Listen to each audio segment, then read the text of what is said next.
The sun was barely peeking over the tall buildings when Amara arrived at the Grand Meridian Hotel.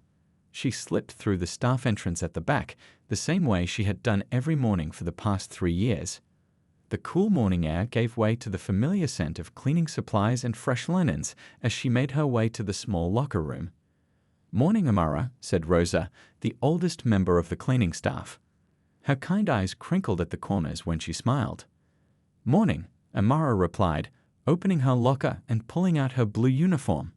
She quickly changed, smoothing down the fabric and checking her appearance in the small mirror on the locker door. Even for cleaning rooms, Amara believed in looking proper. Her mother had always told her, how you present yourself matters, no matter what job you do. By 6:30 am, Amara was pushing her cleaning cart down the plush hallways of the hotel's 5th floor. The thick carpet muffled the sound of the cart's wheels as she moved from room to room.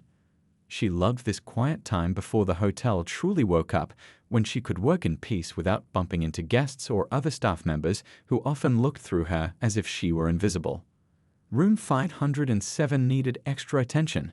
A family with young children had checked out the previous night, leaving behind a mess of spilled juice, crumbs, and toys that had somehow made their way under every piece of furniture. Amara sighed but got to work. She had 2 boys of her own, both in college now, and remembered the chaos they could create when they were little. As she scrubbed the bathroom tiles, her mind wandered to her boys. Thomas was studying engineering, while her younger son, Daniel, was pursuing a business degree. Pride swelled in her chest thinking about them. Every aching muscle in her body at the end of a long shift was worth it, knowing she was helping them have the opportunities she never had. Amara had once been someone important. With her master's degree in hospitality management, she had worked as a corporate trainer for luxury hotels, teaching staff everything from customer service to crisis management. She had worn tailored suits instead of cleaning uniforms, given presentations in conference rooms instead of scrubbing them. But life had taken an unexpected turn when her former employer went through massive layoffs. 6 months, she whispered to herself as she polished the bathroom mirror. 6 months of looking for a job while the bills kept coming. With 2 boys starting college and a mortgage to pay, she couldn't afford to be picky. When the cleaning position opened at the Grand Meridian, she took it, leaving her impressive qualifications off her application for fear of being rejected as overqualified. By midday, Amara had cleaned 12 rooms. Her back ached as she pushed her cart toward the service elevator. As the doors opened on the ground floor, she spotted a group of front desk staff chatting near the employee break room. When they saw her, their laughter died down, and they exchanged meaningful glances. Amara pretended not to notice. She was used to it by now. The way conversations stopped when she entered a room, the barely hidden snickers, the exaggerated politeness that didn't reach their eyes. It hadn't always been this way. When she first started, people had been civil if distant. But over time, especially after Bradley became the head concierge, things had changed. She walked past them, head held high, though her heart sank a little. In another life, she would have been the one training these young staff members, teaching them about respect and professionalism. Now they looked at her and saw nothing but a cleaning lady, and a black one at that. As she stored some supplies in the maintenance closet, she overheard Bradley's voice from around the corner. "Did you see her?" Acting all dignified while pushing that cart, he said, his voice dripping with mockery. "Like putting on airs is going to change anything." Laughter followed his comment. Amara closed her eyes and took a deep breath. She thought of her sons, of the example she wanted to set for them about handling difficult situations with grace. Opening her eyes, she straightened her uniform and continued with her work. What these people thought of her didn't define who she was or what she was capable of. What they didn't know was that Amara Jenkins had faced far worse than their petty mockery. And she had a plan. A plan that would shock everyone at the Grand Meridian Hotel, especially those who had underestimated her. The employee break room at the Grand Meridian Hotel was small but comfortable, with a coffee machine that never seemed to work right and a refrigerator that hummed too loudly. Amara usually timed her lunch breaks to avoid the crowds, preferring to eat her homemade sandwiches in peace. But today, her schedule had been thrown off by a guest's last-minute checkout, forcing her to take her break during the busiest hour. As she pushed open the door, the lively chatter inside dropped to a hush. 4 front desk staff and 2 bellhops sat around the table, their eyes darting to her and then quickly away. Amara nodded politely and headed for the microwave to heat up her lunch. As I was saying, continued Bradley, the head concierge, his voice louder than necessary, some people just don't understand their place in the world. Snickers followed his comment. Amara kept her back turned, focusing on punching numbers into the microwave. She could feel their eyes on her. I mean, there's nothing wrong with cleaning toilets, Bradley went on, but don't act like you're something special while doing it. More laughter. Amara's finger hovered over the start button. The microwave clock showed 12:34, the numbers blurring slightly as she blinked back unexpected tears. She hadn't cried over workplace nonsense in years. Why now?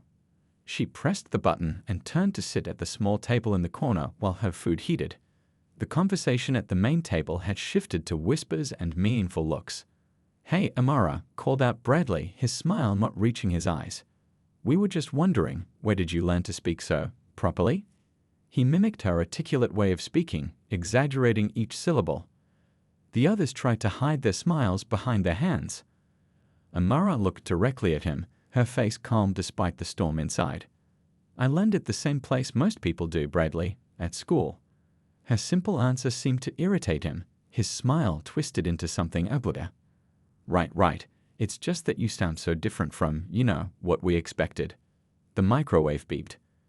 Amara retrieved her lunch and sat down with her back straight, eating as if she were at a fine restaurant instead of a cramped break room with people who didn't respect her. Later that afternoon, as Amara restocked her cart with fresh towels, she overheard 2 housekeepers talking around the corner. "Did you see how Bradley went after her at lunch?" one said. "I felt so bad." "I know," replied the other, "but what can we do? He's the head concierge, and she's just a cleaner." Just a cleaner. The words echoed in Amara's mind as she pushed her cart down the hallway. 20 years ago, she had been the youngest hospitality director at the Crane Hotel Group, overseeing training for 5 luxury hotels. She had worn designer suits and conducted meetings in boardrooms. People had listened when she spoke. Now, at 42, she was just a cleaner to these people who knew nothing about her life, her struggles, or her achievements. As she entered the presidential suite to clean, Amara caught her reflection in the large mirror. Her uniform was spotless, her posture perfect. Her mother's words came back to her. "Never let them see you bend, baby. Stand tall no matter what." The suite had been occupied by a famous motivational speaker.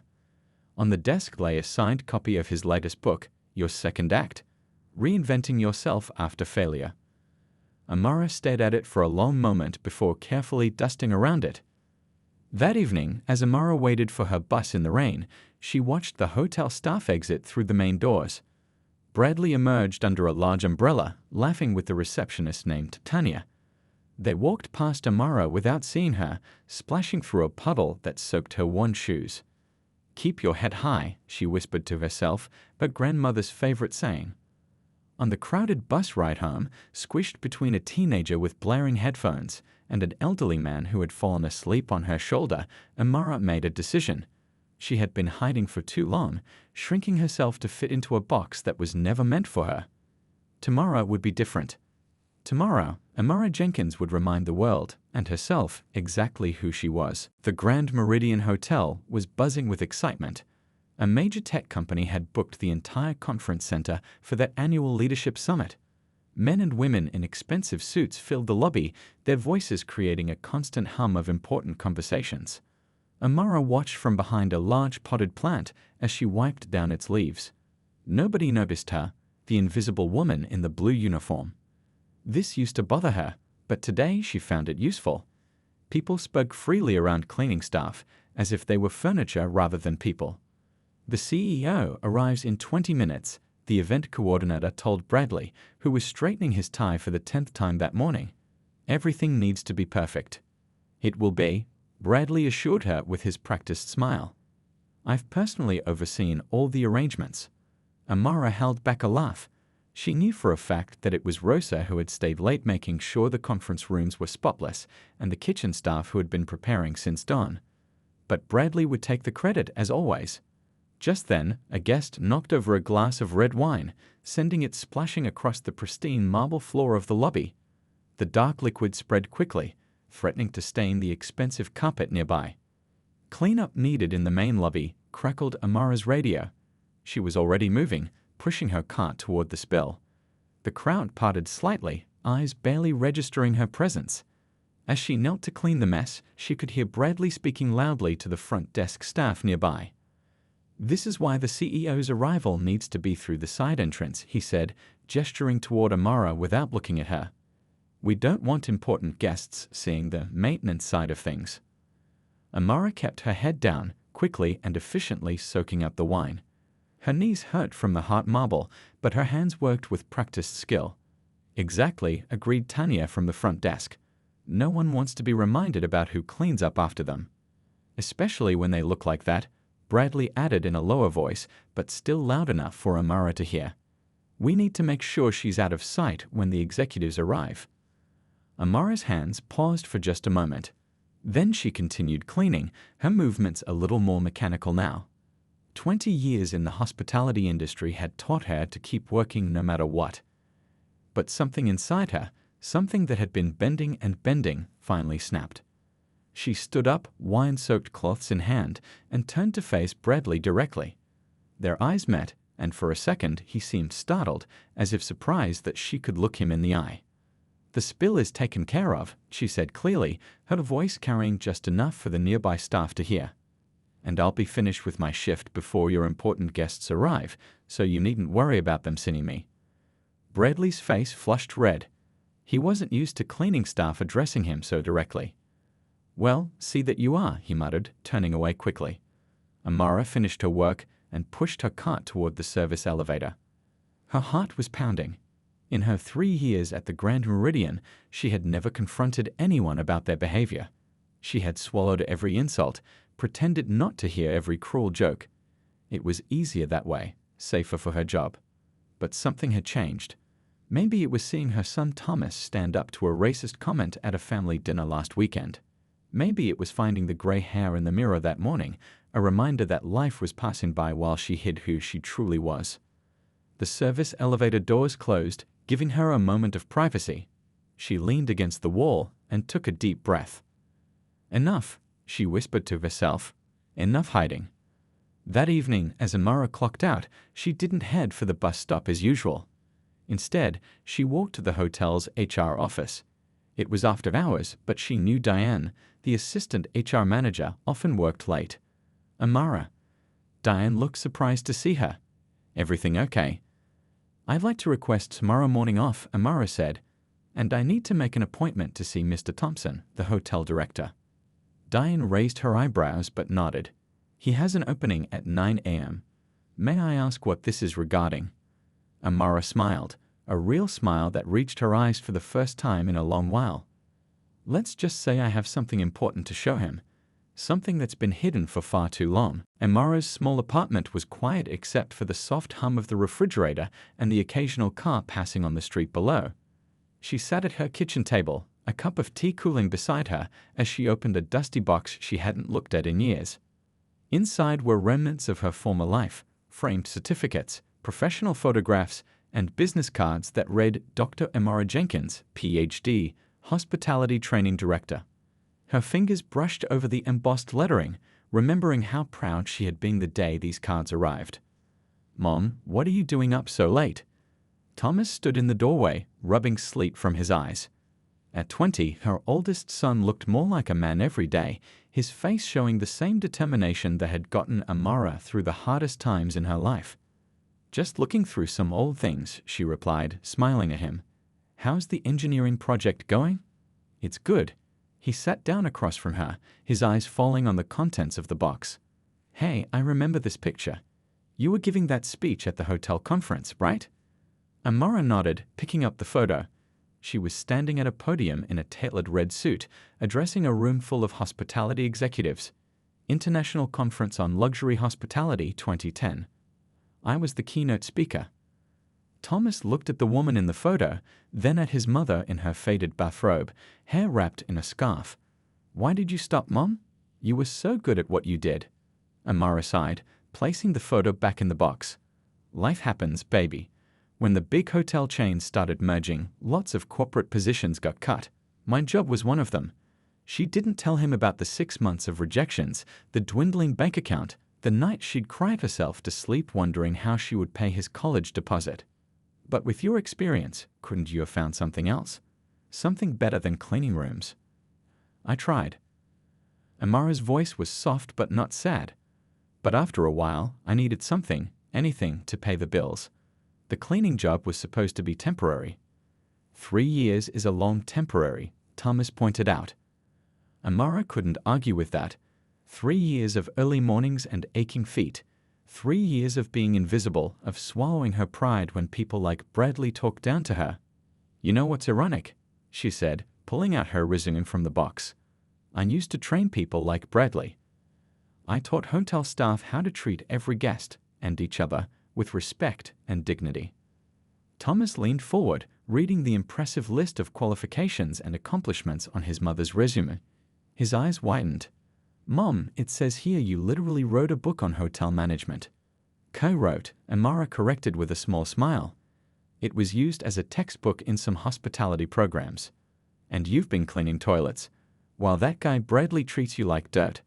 Thomas's voice rose with indignation. Sometimes life knocks you down, Amara said, placing her hand over his. The question is, do you stay down or get back up? Thomas looked at her for a long moment.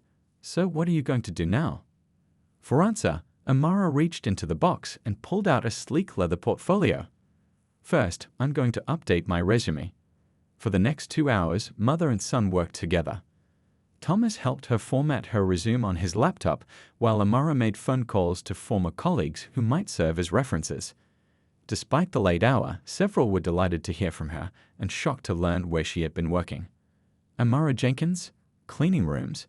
You must be joking, said her former mentor, Professor Chen, now Dean of the Hospitality School at the State University. The hotel is wasting your talents. Whatever position you're applying for, I'll be your reference. By the time they finished, it was nearly 2 a.m. The updated resume showcased Amara's master's degree in hospitality management, her certifications in luxury service training, and her extensive experience before the layoff. She had also added her doctorate, something she'd earned through night classes years ago, but had left off her cleaning job application. As Thomas headed back to bed, he paused in the doorway. Mom, what exactly are you planning? Amara carefully placed her resume and supporting documents in the leather portfolio. Let's just say, tomorrow the hotel staff will see the real Dr. Jenkins for the first time. Amara's small apartment was quiet except for the soft hum of the refrigerator and the occasional car passing on the street below. She sat at her kitchen table, a cup of tea cooling beside her as she opened a dusty box she hadn't looked at in years. Inside were remnants of her former life, framed certificates, professional photographs, and business cards that read Dr. Amara Jenkins, Ph.D., Hospitality Training Director.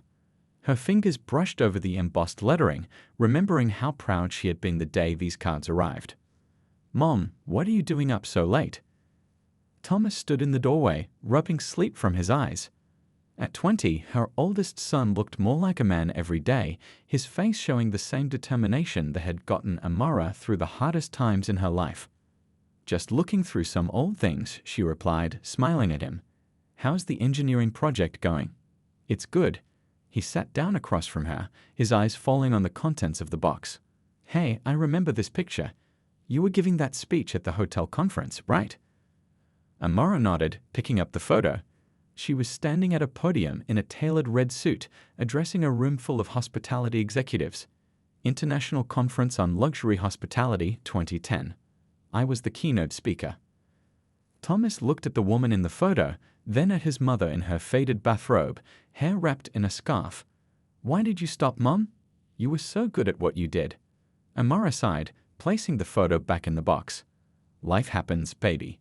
When the big hotel chains started merging, lots of corporate positions got cut. My job was one of them.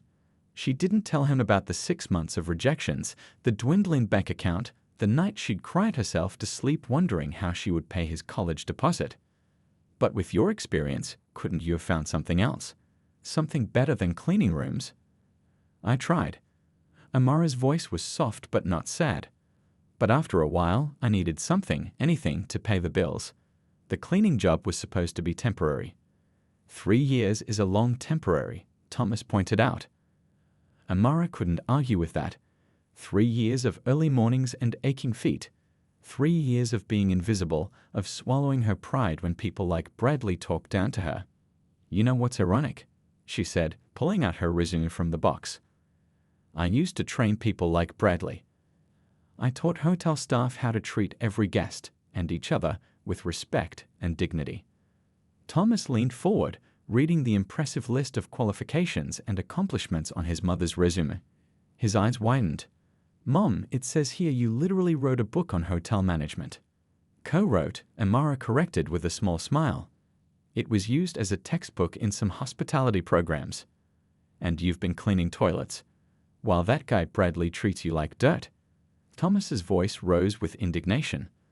Sometimes life knocks you down, Amara said, placing her hand over his. The question is, do you stay down or get back up? Thomas looked at her for a long moment.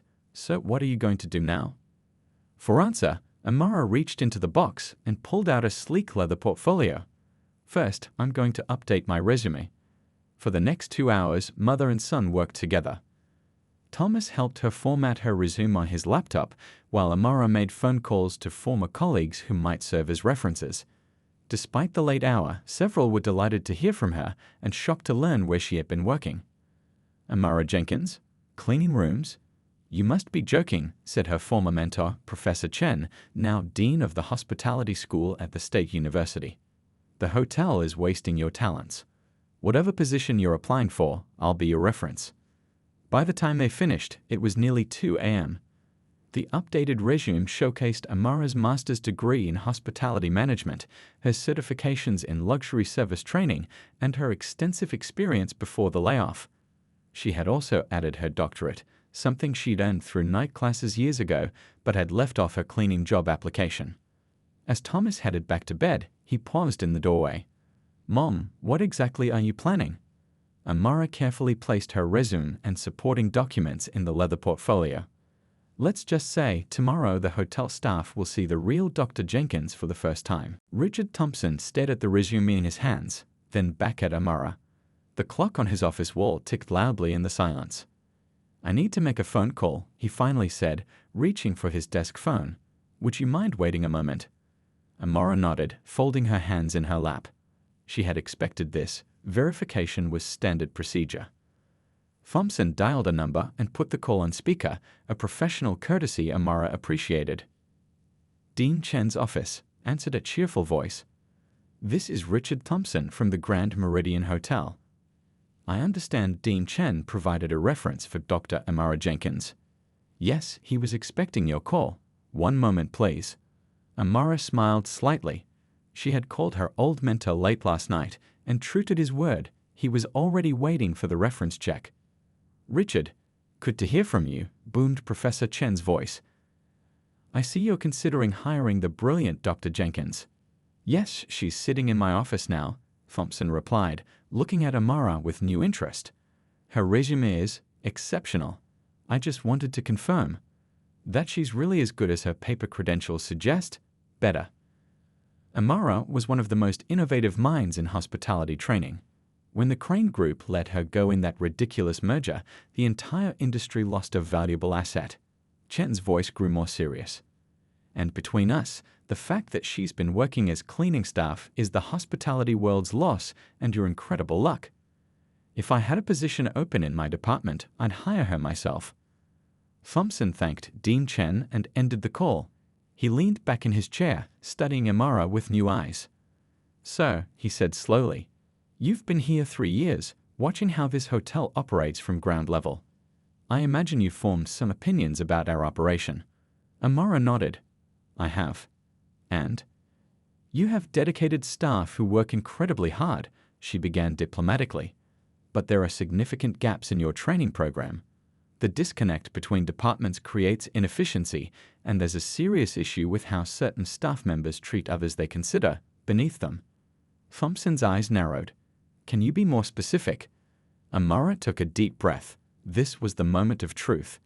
Yesterday, during the tech company event, I was cleaning a wine spill in the lobby when your head concierge, Bradley, told front desk staff that I should be kept out of sight because, and I quote, no one wants to be reminded about who cleans up after them, especially when they look like that. Thompson's face darkened. That's a serious accusation. It is, and it's not an isolated incident. Amara's voice remained professional. There's a culture of disrespect toward cleaning staff, particularly those of color. As someone who's studied organizational psychology, I can tell you it's affecting overall morale and performance. Thompson was quiet for a long moment. Then he pressed the intercom button on his phone. Lisa, could you pull the security footage from the main lobby yesterday around 2 p.m.? And I need to see Bradley as soon as possible. He turned back to Amara. I'd like to verify what you've told me. Of course. 20 minutes later, Thompson had viewed the footage, which clearly captured the incident exactly as Amara had described it. His face was grim as he turned off the monitor. Dr. Jenkins, I owe you an apology. This behavior is completely unacceptable, and I had no idea it was happening in my hotel. Most executives don't, Amara replied. That's why perspective from all levels is so valuable.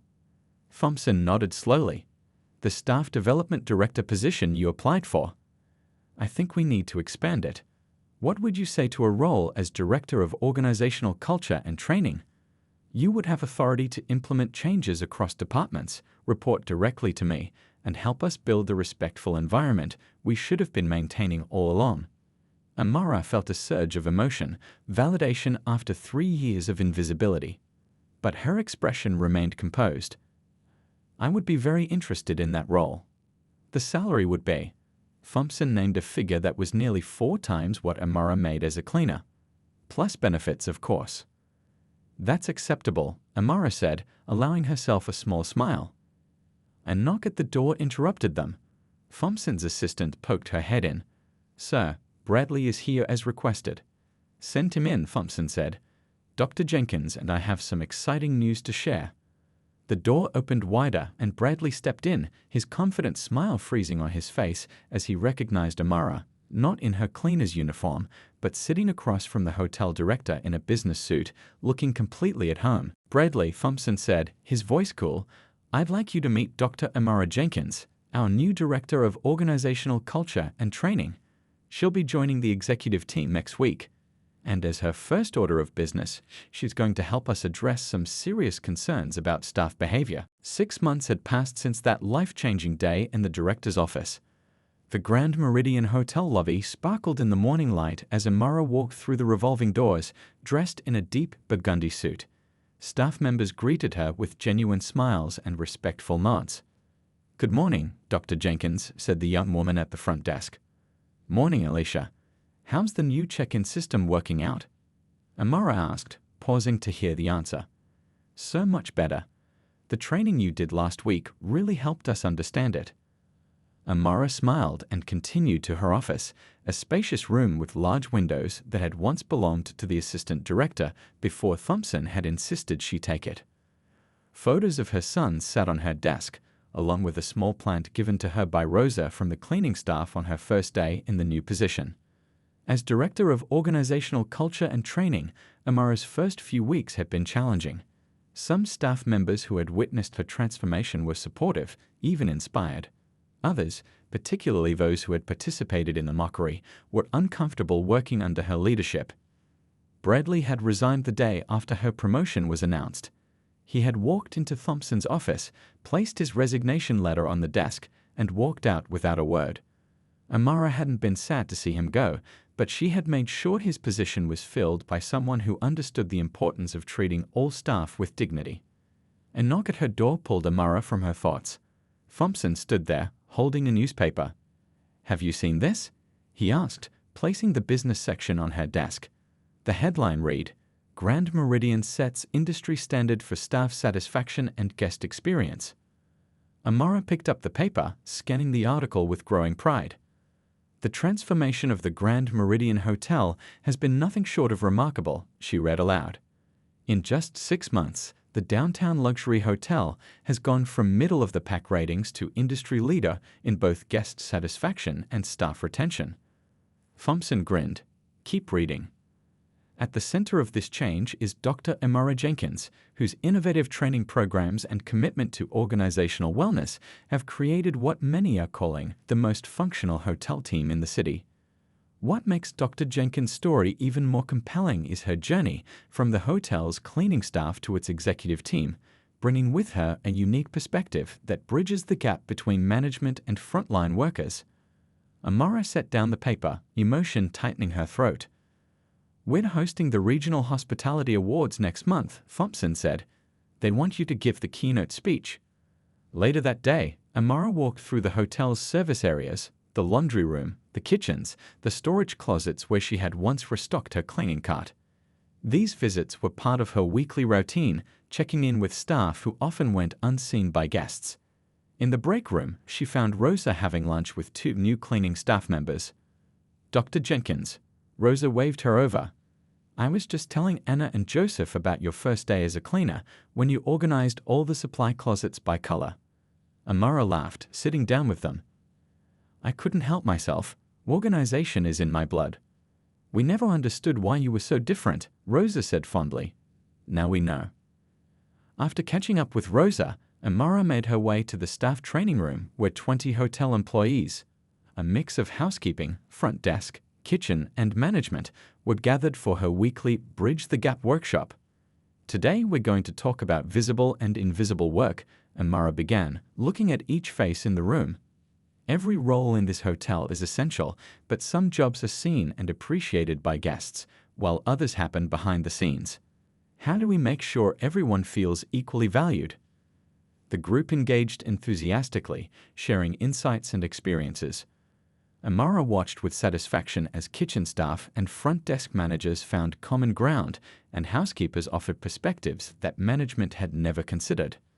This was her true gift, not just her degrees or experience, but her ability to help people see each other, to build respect across dividing lines. That evening, as Amara gathered her things to head home, her phone buzzed with a text from Thomas. "How was your day, Dr. Director?" She smiled, typing back, "Another good one. How's the engineering project?" "Just got an A. Professor says my solution was elegantly simple." Amara felt a surge of pride. Her son was thriving, and so was she. As she walked through the hotel lobby toward the exit, she caught a glimpse of herself in a decorative mirror, confident, respected, no longer invisible. A year ago, she had been pushing a cleaning cart through these same halls, swallowing her pride when people mocked her. Now she walked with her head high, living proof that a person's worth was never determined by their current circumstances, but by the strength of their character and their refusal to be defined by others' limitations.